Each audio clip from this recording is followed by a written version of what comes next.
Bom, pessoal, vamos dar continuidade aqui ao nosso estudo da ação penal, certo?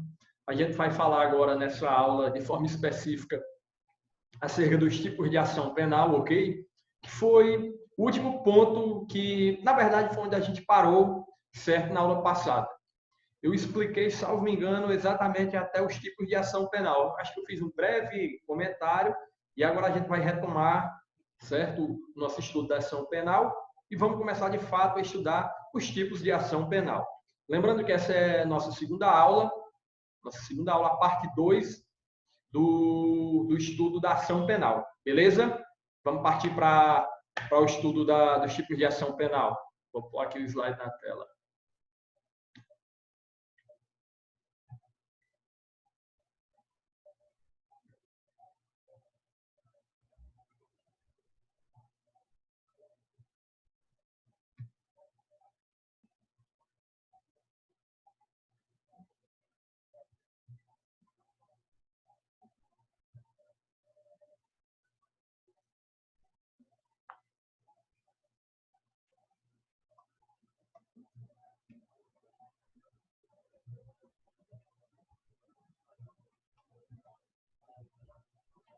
Bom, pessoal, é o seguinte.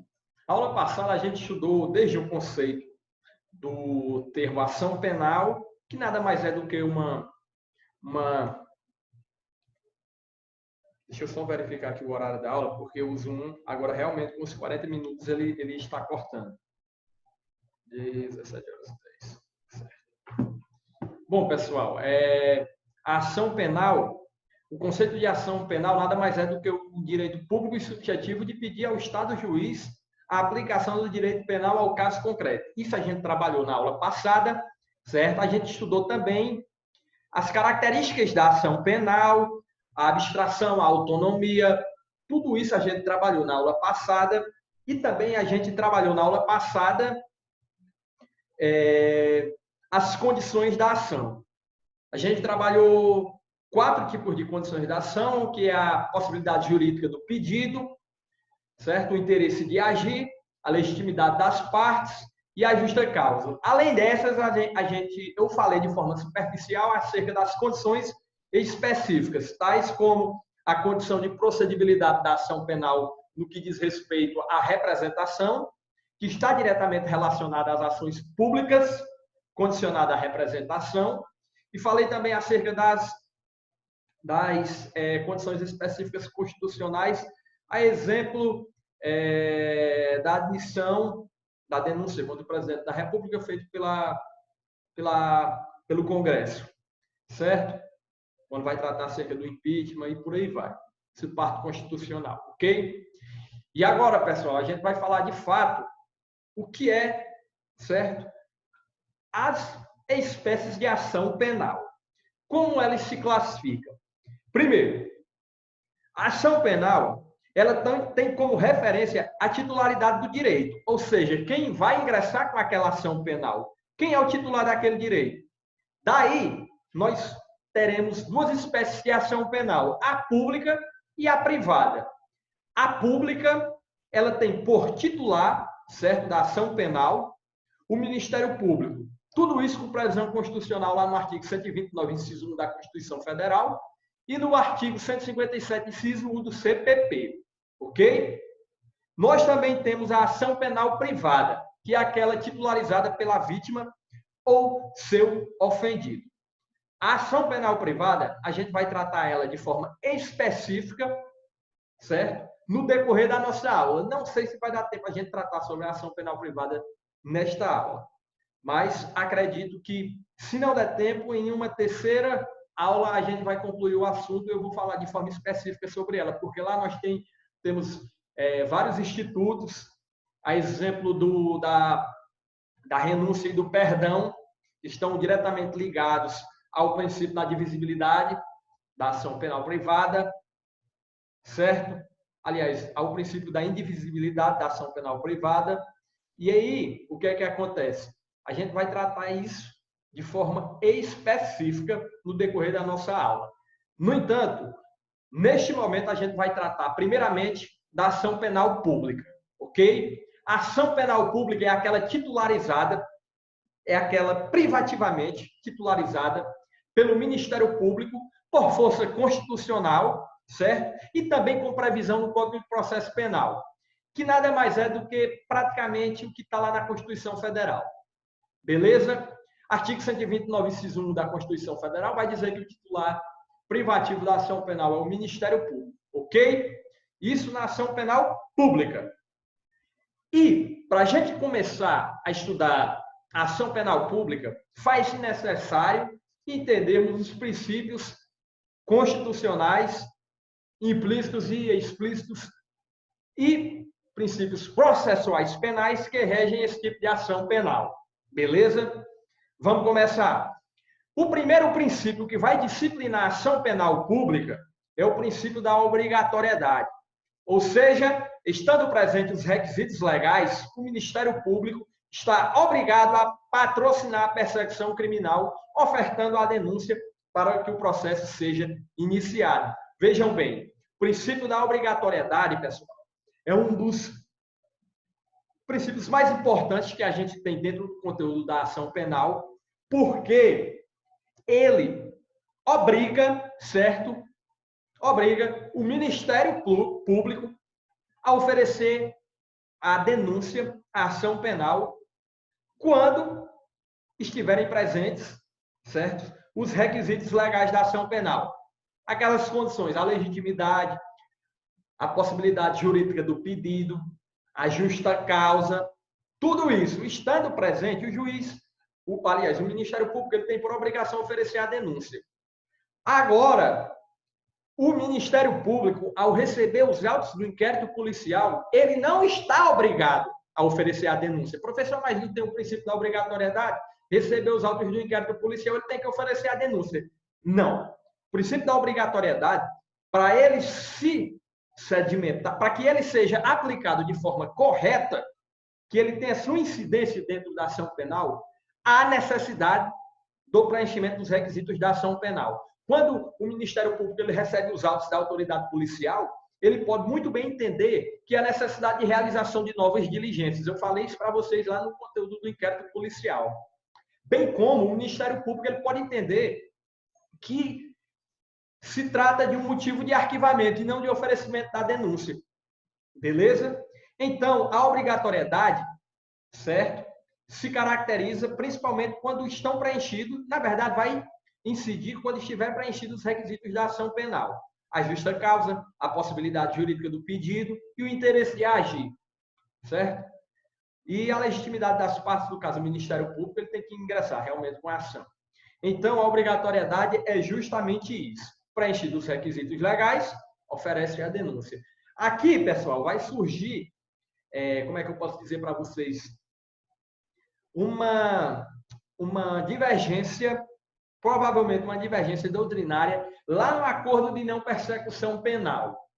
Porque, em determinada parte do acordo de não persecução penal, se o juiz ele entender que o Ministério Público deve reformular o acordo, certo? O Ministério Público vai pegar esse processo, aliás, vai pegar lá o acordo de não persecução penal e vai reformular a proposta, beleza? Quando enviar novamente para o juiz, se ele entender que a proposta ainda está inadequada, o que é que ele vai fazer? Ele vai mandar novamente os autos para que seja reformulada uma nova proposta ou oferecer a denúncia. Ou seja, se o Ministério Público tem que reformular a proposta ou então oferecer a denúncia, entendemos que possivelmente o acordo de não persecução penal vai ser uma condição específica da ação, porque sem ele o processo não vai poder se iniciar. Em determinados casos, nos casos em que ocorra o acordo de não persecução penal, mas isso aí não confundam, depois a gente vai trabalhar sobre o acordo de não persecução penal, mas por enquanto, por hora, entendam que a obrigatoriedade da ação penal é só no sentido de que, se tiver preenchido os requisitos da ação penal, o Ministério Público tem que oferecer a denúncia, beleza? Então, vamos passar para o próximo princípio. O princípio da indisponibilidade. Ele está, de certa forma, atrelado ao princípio da obrigatoriedade. Está ligado ao princípio da obrigatoriedade. Por quê, professor? Vamos ler o que eu coloquei no slide. O princípio da indisponibilidade, como decorrência do princípio da obrigatoriedade, uma vez proposta a ação, o Ministério Público não poderá dispor, artigo 42 do CPP, não pode o órgão ministerial sequer desistir do recurso interposto. Vejam bem, uma vez oferecida a ação penal, jamais o Ministério Público pode dispor da mesma. Ok? Professor, mas existe casos na ação pública condicionada à representação que pode ocorrer a retratação da vítima, certo? E o processo não se iniciar. Vejam bem, retratação da vítima a gente vai estudar posteriormente, mas ela é feita até o oferecimento da denúncia. Exceto nos casos da Lei Maria da Penha, que o juiz, a própria lei autoriza que seja realizada uma audiência para saber se a vítima quer ou não representar. Isso não até o oferecimento da denúncia, mas sim até o recebimento da denúncia do juiz. Ou seja, o próprio Ministério Público pode ter oferecido a denúncia e o juiz designou uma audiência no sentido de saber se a vítima quer ou não representar, antes de recebê-la, antes de receber a denúncia. Então, mesmo tendo oferecido a denúncia, se a vítima recusar, aliás, se a vítima se retratar, o processo não vai se iniciar. Então, nós podemos entender que há uma exceção à regra no princípio da indisponibilidade quando trata-se nessa hipótese, que o Ministério Público oferece a denúncia, porém, pode acontecer do juiz ainda não ter recebido, lá na Lei Maria da Penha, marcar a audiência e a vítima se retratar. É um caso à parte, a gente vai estudar isso mais na frente. Mas, como regra, se atentem ao que eu estou dizendo, isso aqui que eu estou acabando de falar para vocês, pode ter certeza que são poucos professores que vão falar sobre isso, porque é um assunto específico, certo? Essa questão do princípio da indisponibilidade, eu acho que vocês não vão encontrar isso nem em livro, essa questão do exemplo que eu acabei de falar, acerca do caso da Lei Maria da Penha, que pode ser considerado uma exceção. Eu trago isso para vocês porque eu entendo que é assim, porque a lei Maria da Penha fala que a vítima pode se retratar até o recebimento da denúncia, então pode acontecer da ação ser ajuizada, porém não recebida, e depois a vítima se retratar e extinguir-se a punibilidade, acabar o processo por ali, certo? Beleza? Beleza? Vamos lá. Princípio da disponibilidade como decorrência do princípio da obrigatoriedade, uma vez proposta a ação penal, o Ministério Público não poderá dela dispor. Está lá no artigo 42 do CPP. Por isso, como regra, temos que, uma vez oferecida a ação penal, o Ministério Público não pode dispor da ação. Beleza? Inclusive, não pode desistir do recurso interposto. Suponhamos que o determinado réu foi condenado a uma pena de 7 anos, o Ministério Público recorreu no sentido de que queria aumentar essa pena. E depois pensou, não, cara, a pena de 7 anos está bom, vamos deixar por aí. Vou desistir do recurso. Não pode. Não pode desistir do recurso interposto. Beleza? Artigo 576 do CPP. Continuando. O outro princípio é o da oficialidade. Este princípio informa que a persecução penal em juízo está a cargo de um órgão oficial, qual é? O Ministério Público. Ou seja, lá na persecução penal, na fase pré-processual, nós temos o delegado de polícia como condutor do inquérito policial e na fase judicial, nós temos, pelo princípio da oficialidade, o Ministério Público como órgão oficial para a condução da persecução penal em sua segunda fase, ou seja, na fase em juízo. Ok? Vamos para frente. E o princípio da divisibilidade da ação penal. Para o STF e STJ, a ação penal pública, vejam bem, se atentem para esse detalhe, a ação penal pública é divisível, por admitir desdobramento e complementação incidental, por meio do aditamento da denúncia, que revela que ela é fracionável. Esse princípio autoriza que, já havendo uma ação penal pública em face de determinado réu, será sempre possível que o Ministério Público intente outra ação pelo mesmo fato em face de outro acusado. Ou seja, a ação penal pública ela é divisível. Imagine só a seguinte situação: tráfico ilícito de drogas. Durante a perseguição de uma quadrilha que estava traficando drogas, foram presos dois traficantes e 3 escaparam. Certo?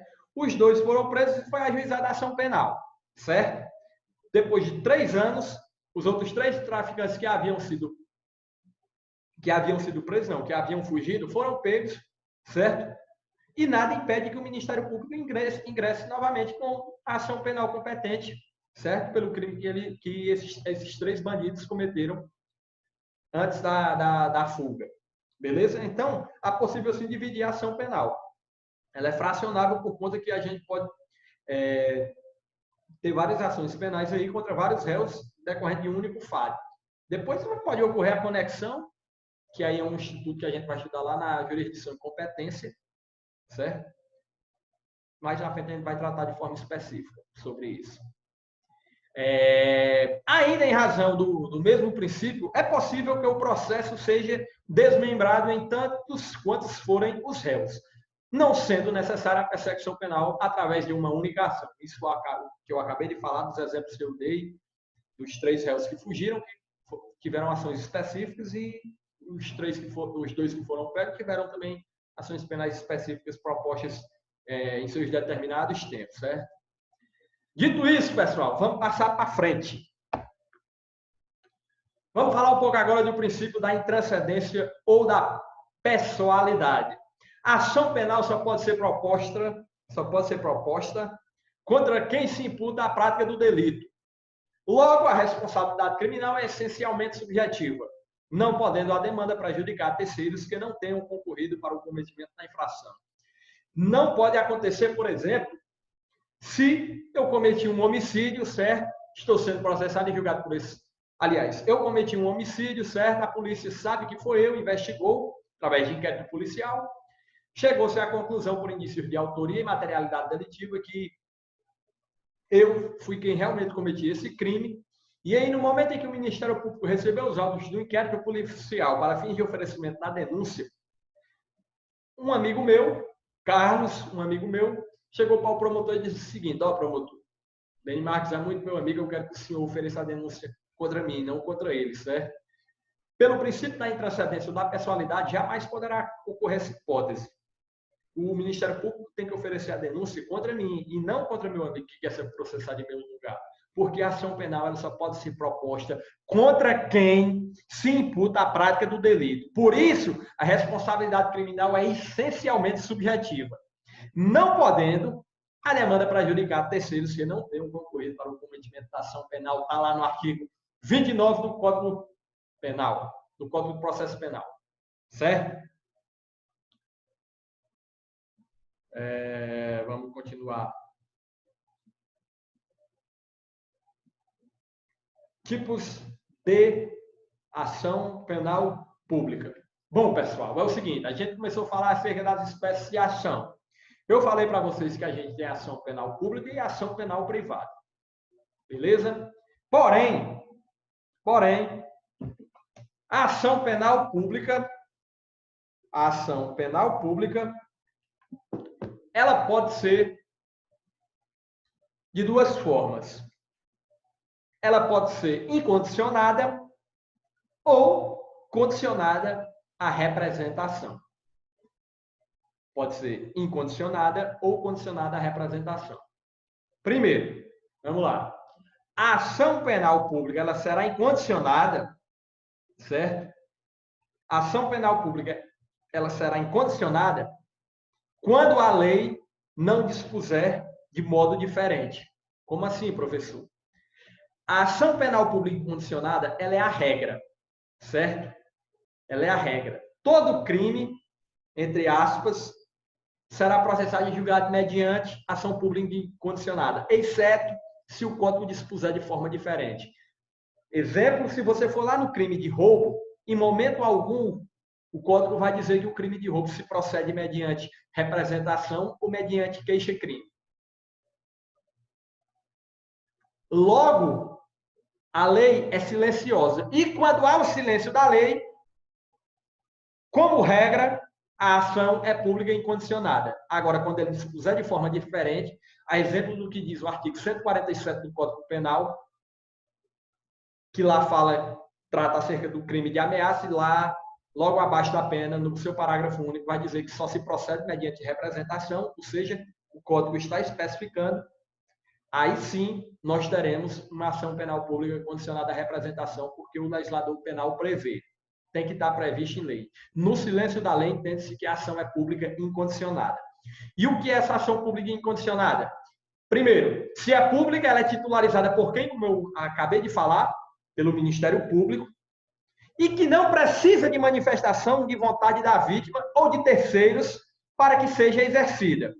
Ela é a regra consolidada no artigo 100 do Código Penal. Está aqui o artigo 100. A ação penal é pública, salvo quando a lei expressamente a declara privativa do ofendido.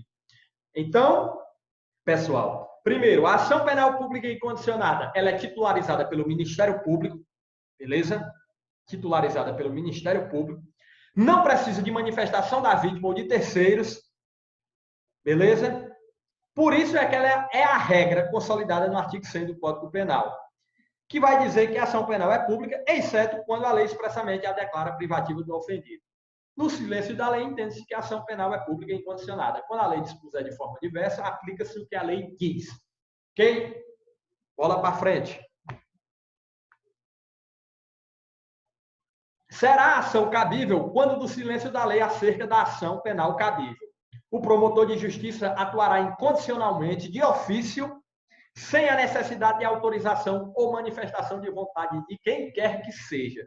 Nos termos do artigo 24 do Código do Processo Penal, a ação pública será promovida por denúncia pelo Ministério Público.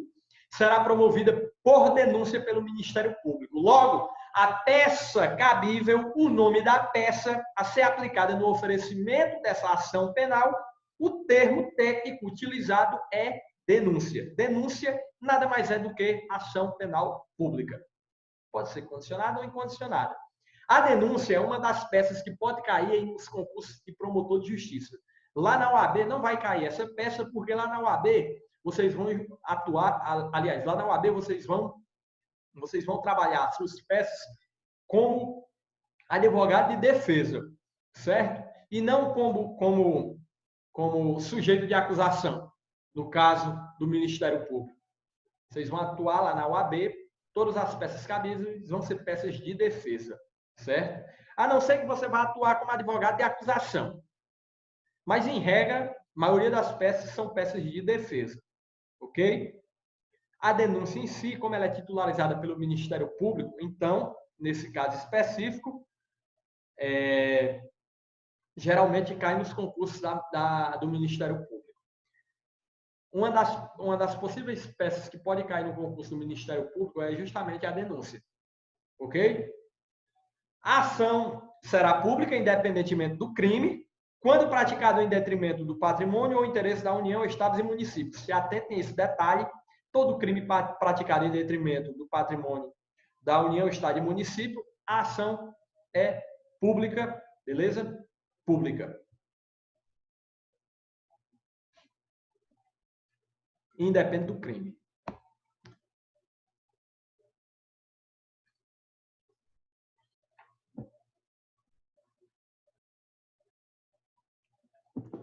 E agora, pessoal, vamos falar acerca da ação pública condicionada.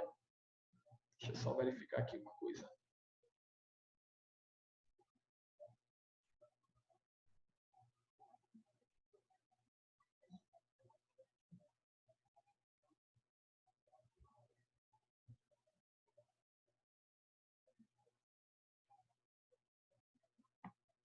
Vamos falar agora acerca da ação pública condicionada.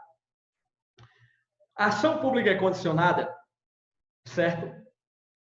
Ela também é titularizada pelo Ministério Público pelo fato de ser uma ação pública, porém, ela é condicionada pelo fato de que depende de uma prévia manifestação de vontade do legítimo interessado. Ou seja, a ação penal pública condicionada, ela é titularizada pelo Ministério Público, porém, vai depender de uma prévia manifestação de vontade do legítimo interessado, em regra, a vítima ou ofendido. O legislador optou por condicioná-la a um permissivo externado pelo ofendido / vítima ou seu representante legal, permissivo este, tecnicamente denominado de representação. Então, pessoal, o que é que a gente pode entender quando a ação é pública e condicionada? Ela vai ser de titularidade do MP e vai depender da manifestação de vontade da vítima, que nada mais é do que o termo denominado tecnicamente de representação. Essa manifestação de vontade da vítima ou do legítimo interessado, seu representante legal, é justamente a representação. E essa representação, se vocês observarem, ela nada mais é do que uma condição de procedibilidade. Se a ação pública é condicionada, qual é a condição? É a representação. Sem ela, o processo não pode se iniciar. Com ela, o processo se inicia. Por isso que eu falei para vocês que quando o Ministério Público recebe os autos de inquérito policial, ele só estará obrigado a oferecer a denúncia se as condições e os requisitos da ação penal estiverem preenchidos. Do contrário, ele não está obrigado. O princípio da obrigatoriedade não vai vigorar. Ok? Vamos lá. O professor me deu um exemplo aí de um crime cuja ação penal é pública e condicionada. Vamos aqui pegar o artigo 147 do Código Penal. O artigo 147 do Código Penal vai dizer o seguinte: ameaçar alguém por palavra, escrito ou gesto, ou qualquer outro meio simbólico de causar-lhe mal injusto e grave, pena de detenção de 1 a 6 meses ou multa. E o parágrafo único vai dizer o seguinte: somente se procede mediante representação. Vejam bem, na ação penal pública incondicionada, a lei, no silêncio da lei, qualquer crime que não dispuser de forma diferente, a ação será pública e incondicionada. No entanto, quando a lei tratar de forma específica acerca de como essa ação penal vai se proceder, deve-se observar o que a lei diz. Logo, a ação penal privada e a ação pública condicionada, certo?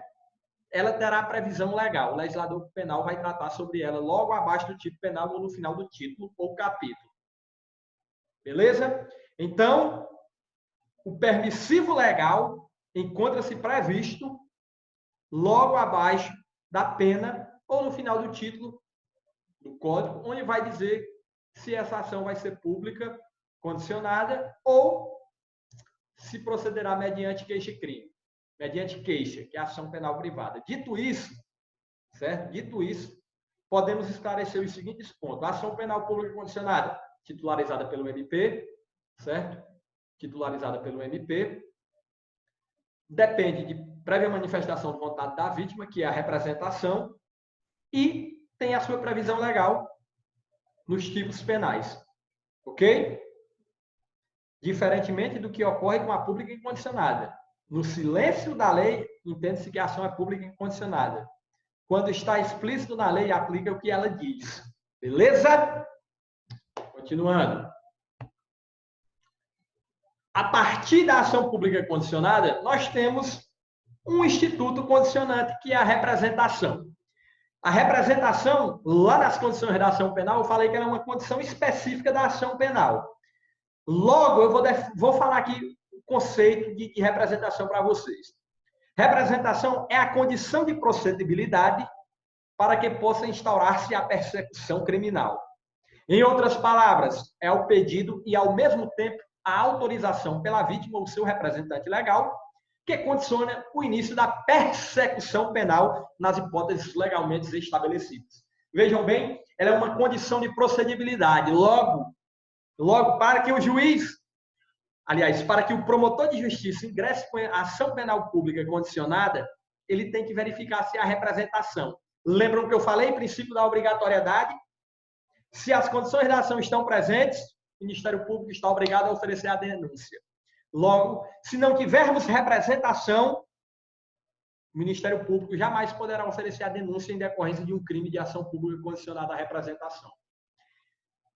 Por isso que no conceito que eu acabei de colocar aqui no slide, na parte final, eu coloquei o seguinte: condiciona o início da persecução penal nas hipóteses legalmente estabelecidas. Vejam bem, a persecução penal ela tem uma fase pré-processual e uma fase processual. Quando eu coloquei aquela condição no início da persecução penal, eu coloquei como um todo, seja na fase pré-processual, seja na fase processual. E daí o que é que eu posso entender? Que o inquérito policial ele só pode ser iniciado se houver representação da vítima. Se o crime é de ameaça e a vítima, lá no depoimento da polícia, disse que não queria representar judicialmente, acaba por ali, não vai para lugar nenhum. O delegado de polícia ele pode concluir esse inquérito policial, mandar para o Ministério Público e vai ser arquivado, por ausência de condição de ação penal. A falta de representação. Agora, se a vítima diz que quer representar judicialmente, inicia-se a investigação e, caso seja constatada a ameaça, quando o Ministério Público receber os autos do inquérito policial, verificar que estão preenchidos os requisitos da ação penal, pode ter certeza como ele vai oferecer a denúncia. Beleza? Estamos entendidos? É uma condição de procedibilidade. Sem ela, o processo não pode se iniciar. Ok? Por isso que é uma condição específica. Eu falei na aula passada. Logo, sem representação, não pode haver ação penal, inquérito, nem mesmo a lavratura do auto de prisão em flagrante. Nem mesmo a lavratura do auto de prisão em flagrante. Está vendo como o Instituto da Representação é uma condição de procedibilidade que condiciona o início da persecução penal? Se não tiver representação, não pode ser lavrado nem o auto de prisão em flagrante. Beleza? A representação ela tem essa natureza de condição de procedibilidade, ou seja, sem ela não pode ser deflagrado o procedimento. Entendidos até aqui? Vamos passar para frente. Legitimidade da representação pode ser passiva e ativa. Quando é que ela vai ser passiva, essa legitimidade da representação? A legitimidade da representação ela é passiva no sentido de quem vai receber a representação feita. Certo? Logo, os destinatários podem ser o delegado, o Ministério Público ou o juiz. Imagina a seguinte situação. Determinada pessoa foi ameaçada. Ela pode se dirigir ao juiz e relatar o fato. Pode se dirigir à delegacia de polícia e relatar o fato. E pode se dirigir ao Ministério Público e relatar o fato. Desde que, na prestação do depoimento, ela manifeste no sentido de que quer representar. Beleza? Então, ela pode ser destinada a qualquer um. Eu posso muito bem elaborar uma peça dizendo que sofri um crime e estou decidido ingressar, representá-lo, na verdade, judicialmente, a pessoa que cometeu o crime contra mim. Então, eu vou pegar essa peça que eu elaborei, essa peça de representação, e protocolar ela junto ao Ministério Público, delegado de polícia ou ao juiz. Nada me impede. Ok? Só lembrando que a representação ela não requer um rigor formal. A representação ela pode ser feita de forma oral, pode ser feita de forma escrita formal e de forma informal, feita até mesmo num pedaço de papel. O que importa é a vítima expressar sua manifestação de vontade no sentido de que quer representar, de que quer que aquele procedimento ou eventual processo judicial se inicie. Ok? A legitimidade da representação ela vai ser ativa quando está caracterizado que alguém, certo, sofreu um crime, ou seja, tivemos uma vítima, e essa vítima, o seu representante legal, poderá, de certa forma, exercer o seu direito representando. Ativa. Vou ler aqui para vocês. E será feita pela vítima ou ofendido ou seu representante legal nos casos de vítimas de menores de 18 anos.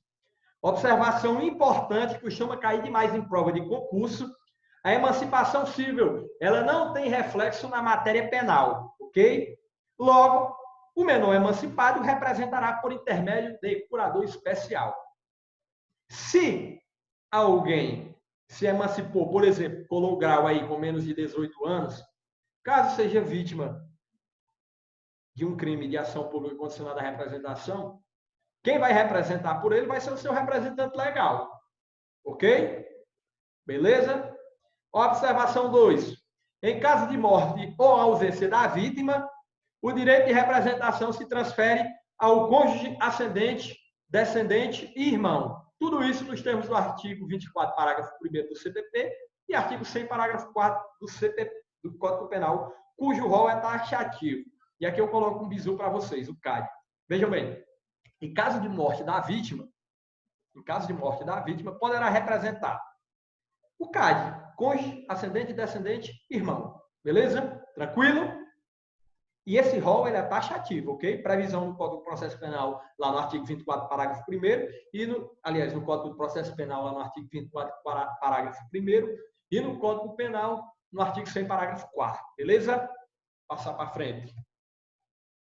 Professor, e essa representação? Ela tem um prazo para que possa ser efetivada, que possa ser demonstrada dentro de um procedimento? Tem sim. A representação, certo? Ela tem um prazo decadencial, vejam só o termo, decadencial e não prescricional, prazo decadencial. Por quê? Porque ele não se interrompe e nem se suspende. A diferença de prazo decadencial para prazo prescricional é porque o prazo prescricional ele pode se interromper ou se suspender, e o decadencial não. Beleza? Então é o seguinte, a representação ela é de 6 meses, o prazo é de 6 meses, contados do dia em que a vítima tem conhecimento do infrator, ou seja, do dia em que veio a saber quem é o autor do crime. Está lá no artigo 38 do CPP e no artigo 103 do Código Penal. Vejam bem, o prazo para representação, como ele é um prazo decadencial, de 6 meses, ele tem um início. E qual é o início desse prazo decadencial de 6 meses? A contar do dia em que a vítima, ou seu representante legal, vier a saber quem é o autor do crime. Exemplo, se tem um aluno de nossa sala, não vou nem colocar um aluno de nossa sala, eu tenho um amigo, aliás, um amigo não, eu vou dar a seguinte situação. Há 3 meses eu venho sofrendo ameaças de morte pelo celular, certo? Por volta de meia-noite tem uma pessoa que me liga dizendo que vai me matar. Está com 3 meses que está fazendo isso, me ameaçando. E aí, no 4º mês, no primeiro dia do 4º mês, eu consegui descobrir o número da pessoa que estava me ligando e descobri quem realmente é a pessoa. O prazo para me representar, certo? O prazo que eu tenho para que eu possa representar começará a contar, certo? Justamente no primeiro dia do mês, do 4º mês, que foi o dia em que eu descobri quem é o autor do crime. Beleza? Então, vamos pegar outra situação. Determinada pessoa está me ameaçando, está com 2 meses. Hoje, eu descobri quem é essa pessoa. Então, a partir de hoje, começa-se a contar o prazo decadencial de 6 meses. Eu tenho prazo de 6 meses para poder representar e, assim, instaurar um procedimento e uma eventual ação penal possa ser ajuizada pelo MP. Ok? É de 6 meses contados do dia em que a vítima tem conhecimento do infrator, ou seja, do dia em que veio a saber quem é o autor do crime. O prazo para representar tem natureza decadencial, logo ele não se prorroga, não se suspende e nem se interrompe. O prazo será contado de acordo com o artigo 10 do Código Penal, ou seja, o primeiro dia é incluído e o último descartado. Então, começa-se a contar a partir do dia, se eu descobrir quem é o autor do crime na data de hoje, o prazo de 6 meses começa a contar a partir de hoje, certo? Se fosse um prazo processual, começaria a contar a partir de amanhã. A diferença é essa. Prazo penal para prazo processual. Prazo penal inclui-se o primeiro e exclui-se o último. Prazo processual exclui-se o primeiro e inclui-se o último. Isso eu já falei em sala de aula, certo? Não vou retornar aqui a explicação nessa aula, porque fica um pouco complicado para vocês entenderem através dessa videoaula. Seria mais interessante, dentro da sala de aula, eu volto dessa explicação. Posso até tentar. O que é que acontece? Quando a gente fala excluir e incluir, é no sentido de que, por exemplo, suponhamos que um prazo processual comece no dia 5, não. Vamos pegar a seguinte situação. Um prazo processual de 5 dias, certo? Hoje é dia 5 do mês. Eu fui intimado hoje desse prazo. O prazo é de 5 dias, eu fui intimado hoje, dia 5. Então, se você imaginar, se é de 5 dias, pela sua cabeça, se você imaginar, esse prazo vai acabar que dia? Dia 10, não é isso? Não é 5 dias. Se hoje é dia 5, eu fui intimado hoje, então dia 10 vai acabar. Errado. Querem ver só? Primeiro, exclui-se o primeiro e inclui-se o último. Aliás, esqueçam o que eu acabei de falar. Em vez de eu ter dito prazo processual, entendam como prazo penal. Vejam bem. Se eu recebi um prazo para manifestação e é um prazo penal de 5 dias, e hoje é dia 5, se você imaginar em sua cabeça, esse prazo vai acabar dia 10, não é isso? Errado. Por quê? Porque no prazo penal, inclui-se o primeiro dia e exclui-se o outro. Se hoje é dia 5 e eu tenho prazo de 5 dias, nós temos 5, 6, 7, 8, 9. Ou seja, esse prazo vai acabar dia 9. Agora, se é um prazo processual, exclui-se o primeiro dia e inclui-se o último. Se eu recebi a intimação hoje, o prazo vai começar só a partir de amanhã. Se hoje é dia 5, vai começar no dia 6. 6, 7, 8, 9, 10. Por isso que se diz, exclui-se o primeiro e inclui-se o último. Nesse caso, como você imagina, se é 5 dias, vai realmente acabar dia 10, certo? Pelo fato de ser incluído o último dia. Mas no prazo penal de 5 dias, no exemplo que eu acabei de dar, se você imaginar na situação, por exemplo, se hoje é dia 5 e é um prazo penal de 5 dias, então ele acaba dia 10. Assim, se você for imaginar fazendo a somatória pela sua cabeça, mas não é isso. Porque no prazo penal inclui-se o dia do ato, o primeiro dia. Logo nós teremos 5, 6, 7, 8, 9. Dia 9 acaba. 5, 6, 7, 8, 9. Beleza? Essa é a diferença. Prazo processual para prazo penal. Contagem de prazo. Deixa eu só ver aqui a duração da aula, pessoal. Está com 40 minutos, mas eu vou terminar cerca da representação, certo? Dentro do estudo da representação, existe a possibilidade de retratação. O que é a retratação?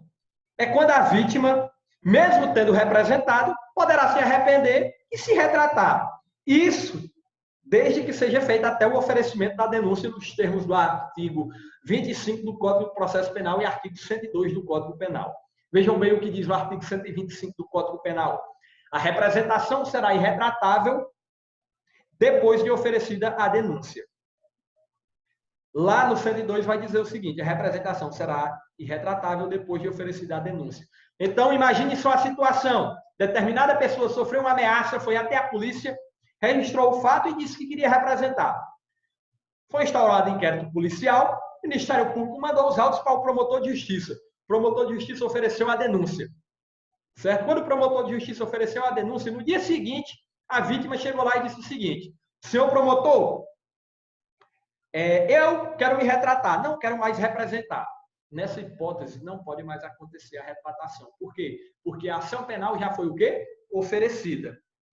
Exceto, a única exceção é nos crimes lá de violência doméstica ou familiar, que a retratação pode ser feita até o recebimento da denúncia. Certo? Até o recebimento da denúncia. Porque a lei vai falar isso lá no artigo 16 da Lei Maria da Penha, Lei 11.340, certo? O juiz ele tem que marcar uma audiência para saber se a vítima quer ou não. Existe a possibilidade de se marcar uma audiência para saber se a vítima quer ou não representar, certo? Por isso que eu coloquei a seguinte observação. Segundo o STF e o STJ, a representação... Aliás, só um conceito básico aqui que o STJ e o STF entendem sobre a representação. Segundo o STF e o STJ, a representação não possui rigor formal, podendo ser apresentada oralmente ou por escrito a qualquer dos destinatários. Lembrando que, como eu falei para vocês, não há um rigor formal. Não há um rigor formal. Logo, ela pode ser escrita num pedaço de papel, pode ser feita de forma oral. O que importa é a manifestação de vontade da vítima. É ela esclarecer, certo? E manifestar sua vontade no sentido de que quer representar judicialmente ou seja para a abertura de um procedimento. No entanto, existe a possibilidade da representação, como eu já falei, desde que não seja oferecida a denúncia. Vamos pegar a seguinte situação agora. Uma pessoa me ameaçou, eu fui na delegacia, relatei o fato, disse que queria representar. O delegado instaurou o inquérito policial, concluiu o inquérito policial e mandou os autos para o Ministério Público. O Ministério Público, de posse dos autores do inquérito policial, verificou-se que há indícios de materialidade delitiva e autoria e decidiu ingressar com ação penal. Porém, antes de ingressar com essa ação penal, eu fui lá no MP e disse que queria me retratar porque ele ainda não tinha oferecido a denúncia. Ou seja, me retratei antes do oferecimento da denúncia. Nesse caso específico, pode acontecer, certo? Beleza. Vamos falar agora acerca da exceção que eu falei, que está na Lei Maria da Penha, 11.340/2006.